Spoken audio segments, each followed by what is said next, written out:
All right, welcome back. Two quick examples. We want to estimate the integral from 1 to 2 of x squared dx. We want to estimate using a trapezoidal approximation. And we are given that restriction, which in order to force us to do it, for one. So let's take a look at what this looks like. I've got y equals x squared, which of course I know looks just like this. And I'm interested in the area between 1 and 2. I'm interested only in this area. Now, if I make it into a trapezoid, I've got base 1, which is, or y1, y0? Yeah, y0. Let's get rid of that. Y0 is 1 squared. Y sub n is 2 squared, and these subscript notices, if you haven't watched the previous video, go back and take a quick look at it. So the question is, what happens in between? Well, how many intervals do we want to use? For the purposes of this, we are going to use n is equal to 4 intervals. So expanding my graph, here's what I have.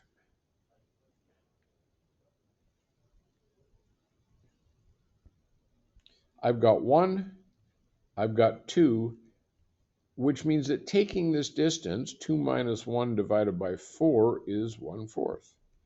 So this is 1.25, this is 1.5, and this is 1.75. 4 trapezoids. 1, 2, 3, and 4.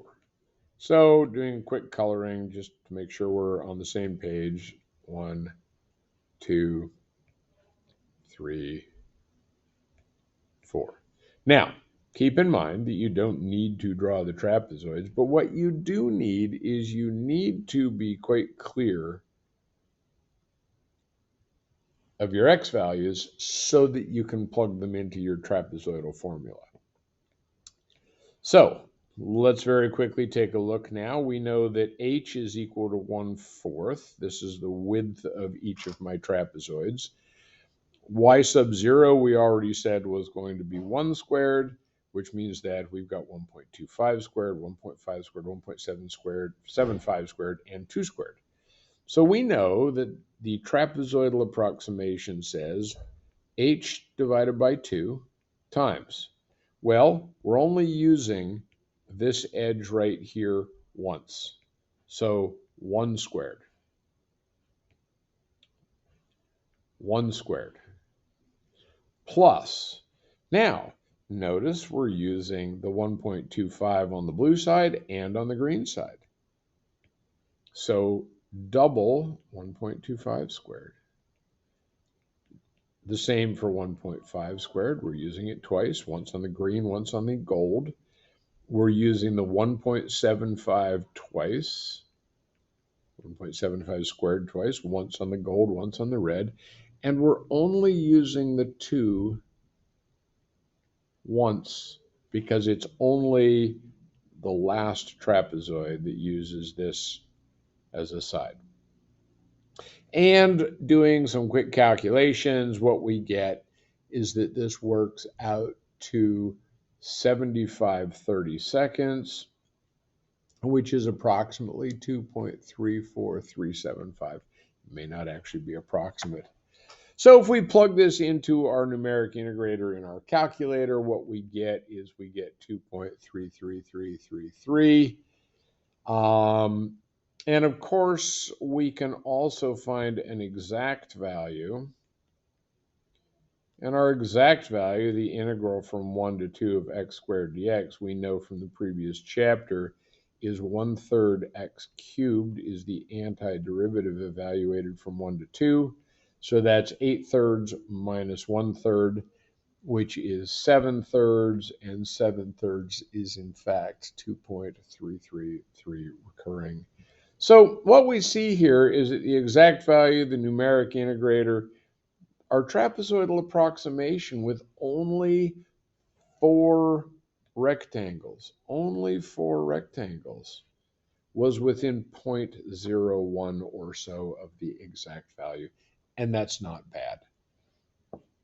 All right, my students, go ahead and do exercise 3 in the book, and then come on back and we'll do the second example. And here we are, example 2. And what we've got is we want to average our temperature readings, and we've taken some data points. So I paused the video so that you wouldn't have to sit and watch me write down all the data points. So let's think about the average value of this temperature function. We know it's a continuous function. We know it's differentiable. And we know that average value can be calculated by 1 over b minus a times the integral from a to b of f of x dx.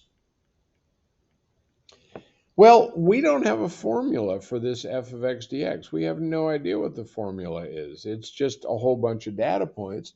But what we can do is we can approximate the area under this curve, knowing that it's continuous differentiable, as 1/2 h is equal to 1, h equals 1, because we're taking temperatures every hour, times 63 plus twice 65 plus twice each of these in the middle, plus once the ones on the end.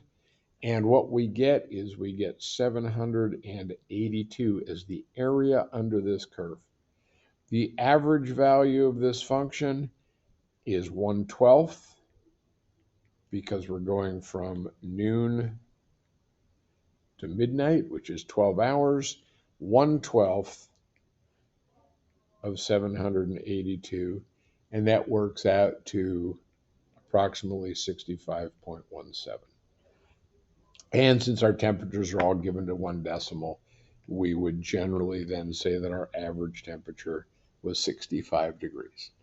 So allowed us to find this average value even without having a formula, because we were able to approximate the average value of those temperatures by finding the integral or approximating the integrals of trapezoid. All right. Hopefully that helped. My students, go ahead and do exercise 7, and we'll come back for a quick recap. So what do we need to remember? Trapezoidal rule summary.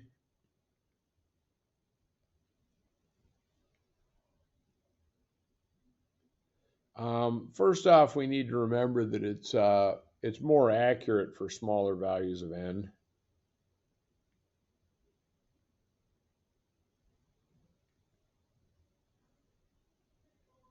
Which makes it nice. We don't have to do a really, especially if we're doing it by hand.